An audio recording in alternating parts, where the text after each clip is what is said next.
Hi. It's a little bit louder than I expected. Good afternoon. My name is Steve Wong. At this point already, of course, we've heard quite a lot about the typical effects of the GED, as well as some of the other issues we've encountered. I'd like to take a few minutes of your time this afternoon to talk about how we actually wean some of the students off of the GED device or discontinue the treatment with them. This can happen for a variety of reasons. Sometimes the student improves enough such that we feel that it would be clinically feasible to remove the device without seeing a significant increase in their targeted behaviors.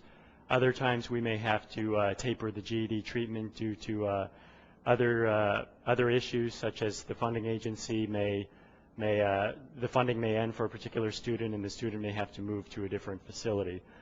I'm also going to talk about community reintegration. We've had a few students that have quite successfully returned to the community, and I would like to discuss that briefly.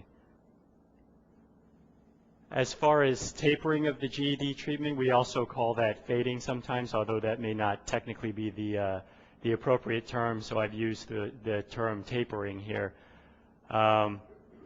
While this student is at our facility, we always look at the treatment duration based upon the response and the need.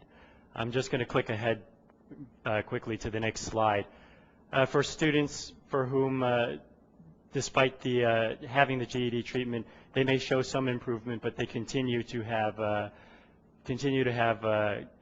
major behaviors that are targeted by the GED. Those students would continue to be treated with the GED. What we're really looking for is a period free of targeted behaviors such as this, where we really begin to see, in this particular student, this was a 20-year-old mild mentally retarded male who was quite violent, prior to JRC had been charged with assault in 4 separate cases at his previous residential facility for assaulting the staff there. And when he came to JRC was similarly quite aggressive towards staff. And once he began the GED treatment, he was quickly able to decelerate his behaviors.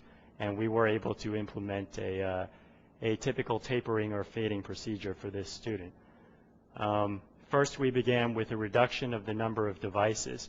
That, as I think it was shown in a previous slide by Dr. Von Hein, this particular student was on 5 devices, and he had to wear the backpack carrying the devices and the battery and all the apparatus, which of course he had 5 electrodes on his body with the 5 devices in the backpack.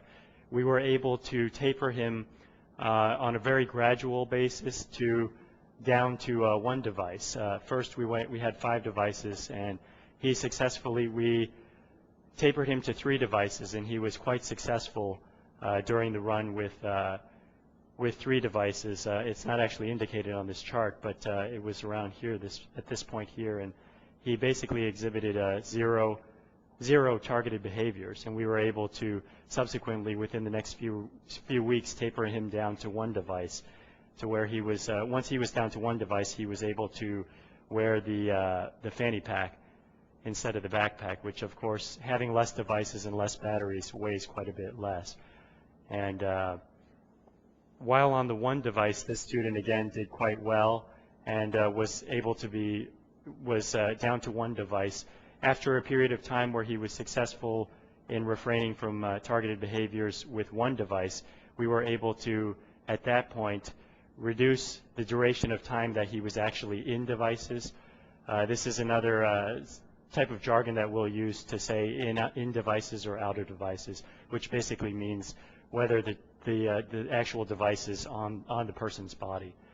So we, subsequent to reducing the number of devices, we started a reduction in the duration of time in devices. And for that student, we started with a 2-hour duration, where there was the most staffing around in case the student did exhibit a targeted behavior. We would be able to place him back into the devices and administer the GED application as soon as possible. We also tried to choose a period of time where he was least likely, based upon our experience, to exhibit this type of behavior. For this student, it was 9 to 11 in the morning at the start of the school day. Really never had too many behaviors during that time period. And again, with the successful run of that 2-hour period where the GED device was tapered, we were able to increase that gradually from 2 hours to 4 hours to 6 hours. Usually, for this particular student, it was on a every few week basis where we would gradually increase the amount of time that he was out of devices. This is just yet another student for whom there's actually phase lines that are put in. This is, I should mention that this is a monthly chart, so you can't see exactly all the weeks that he was, this student was faded from the devices or tapered from the GED devices, but you can see the gradual increase at this point. And again, this is all based upon the student's response. If the student starts to exhibit GED targeted behaviors, they would be placed back in that device for a number of time to be determined by that particular clinician, whatever, depending, of course, upon the individual student and how they've responded in the past to the GED. One of the issues that we've always wanted to look at was to study the effects of students that have actually left JRC. And we wanted to do this, of course, not just for the students that were receiving GED treatment, but also for the students that receive our very comprehensive behavioral package without the supplementary aversives, which we call the positive-only programming.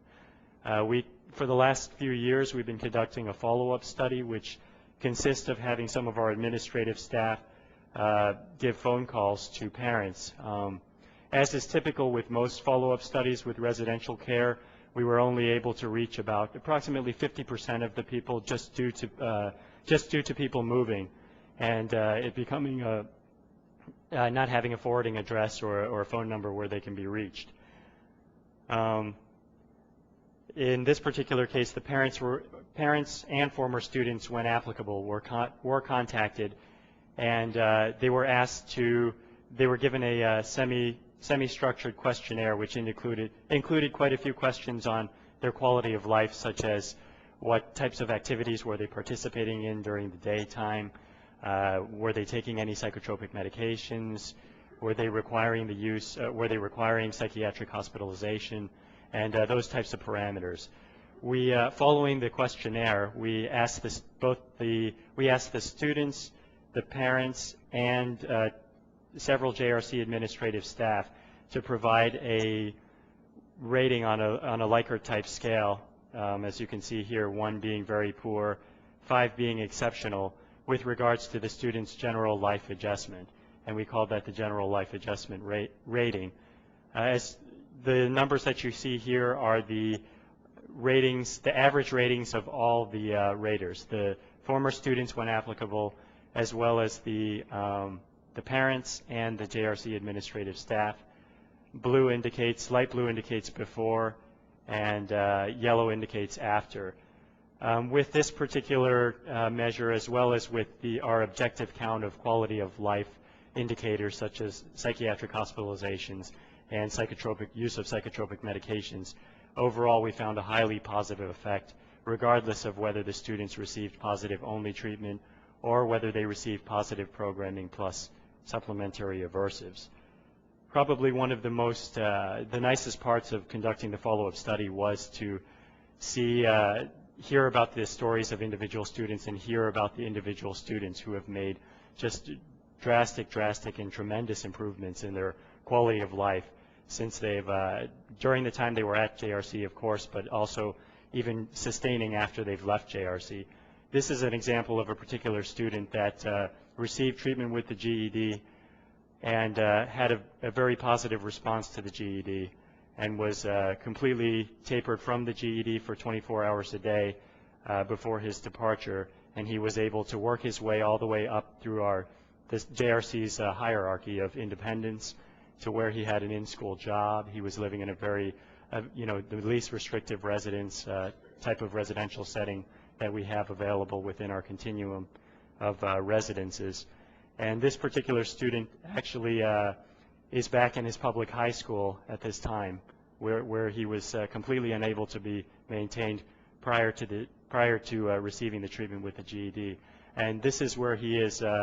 He returned to JRC a little while ago just to give a talk at graduation about his experiences with the GED, and it's quite a success story for us. So this is the picture of him at graduation, and I think that he has his own graduation from public high school coming up this June. So congratulations to him.